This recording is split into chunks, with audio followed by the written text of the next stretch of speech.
inciting public violence as well as destroying property during a demonstration against police brutality. He has been released on bail this evening ahead of the mass protest against the government that is planned for later this week. Now, Mkhwanazi is one of the most prominent activists that are campaigning for President Robert Mugabe to step down.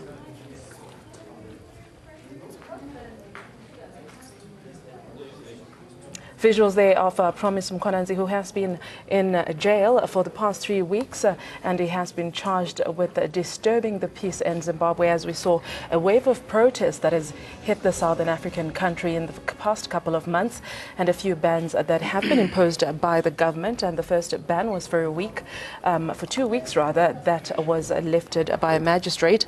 Another recent ban has been imposed on the country, and it is supposed to last for a month. Of course, we do know that another planned protest that is planned for Saturday will be deemed as illegal, as we know that opposition parties have come together under a NERA for a political reform in the country as we approach elections that are billed for 2018. And the question being, is Mugabe fit to hold office come 2018? Those are some of the issues that we will be discussing tonight. Be a part of the conversation. Go ahead and tweet us at ANN7TV, and you can use my Twitter handle as well, which is at AudreyANN7TV. Tell us your thoughts, your comments.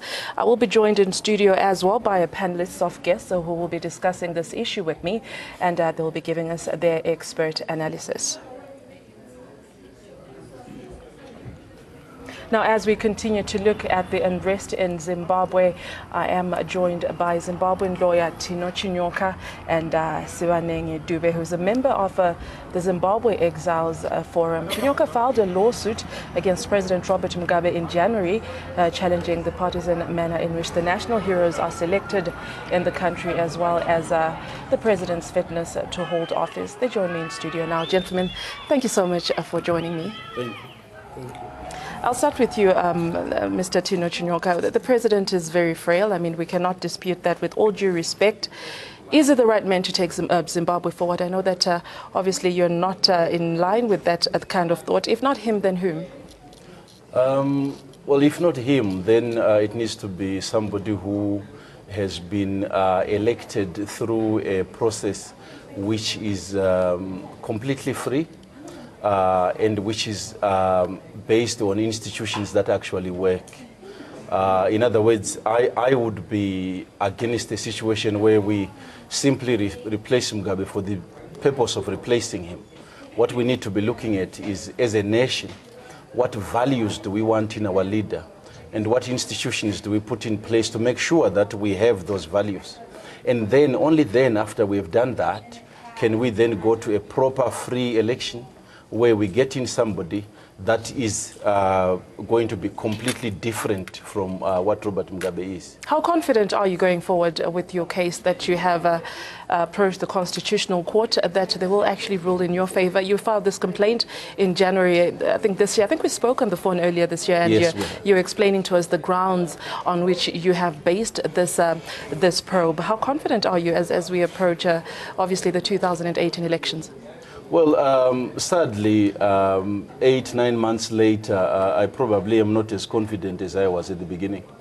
Reason being, in order for you to have a case heard in court, what you need to do is to get you file papers, then you take them to the sheriff of the High Court or the Constitutional Court in this case, who should then serve the papers on the president. What has happened is that in that particular application, the sheriff has, for the last 8 months, been unable to serve the papers on the president's office. The first time that we gave them the papers, within 2 months of doing so, we went to check why we did not get a return of service. And we were told that the reason for this was that the papers had somehow disappeared from the office. When we inquired as to why we had not been told why the papers disappeared and who knew how this had happened, we were told that the person responsible had been moved to an office in Bulawayo. We then decided that instead of waiting for this person, we would go back to the Constitutional Court and photocopy the papers and take them back to the sheriff, which we did. We have continued to inquire now as to what has happened, and we continue to be told that each time the deputy is sent to the president's office to serve the papers, they are told that the papers will not be accepted.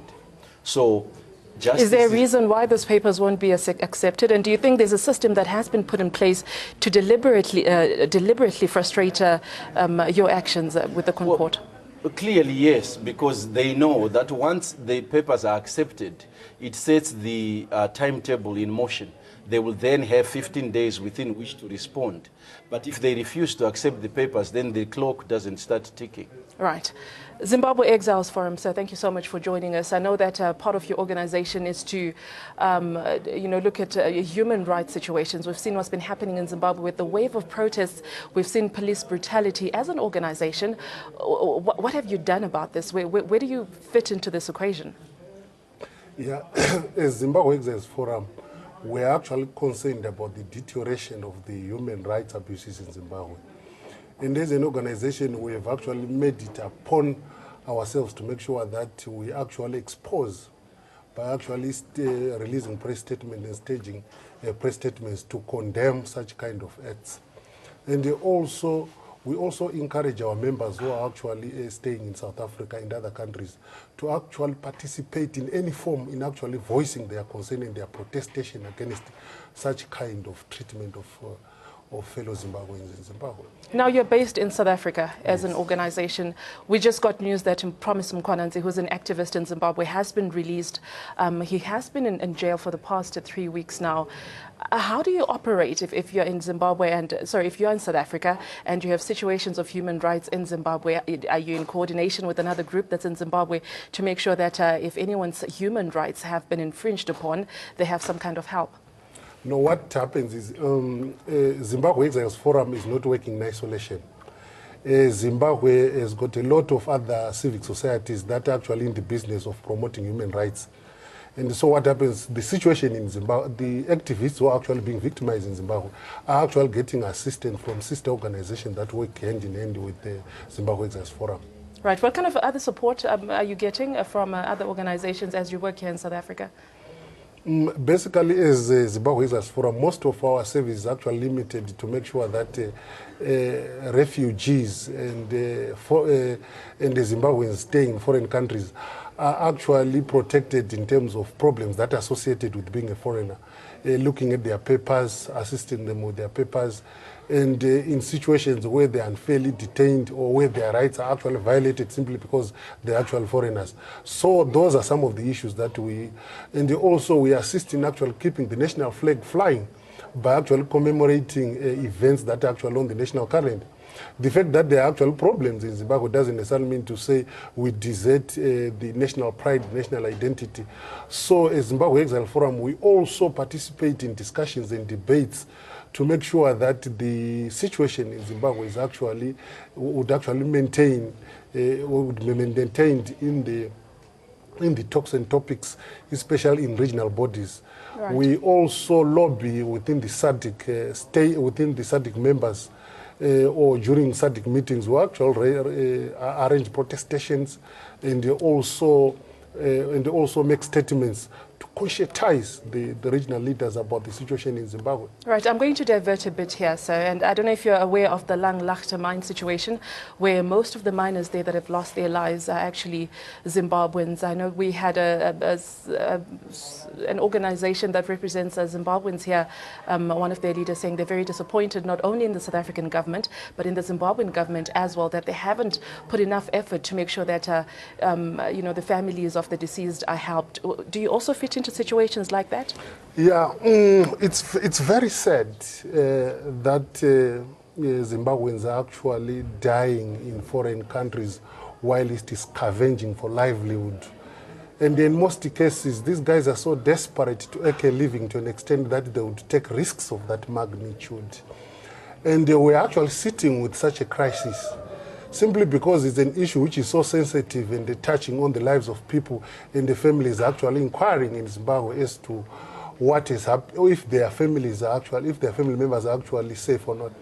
So it is a situation which Zimbabwe Exiles Forum is actually involved in another way, but we don't want to be seen to be talking about it, to publicize it, as if we want to gain mileage out of the kind of interventions we are making. Right, but it's important for people to know where they can go to if they need help, no, isn't it?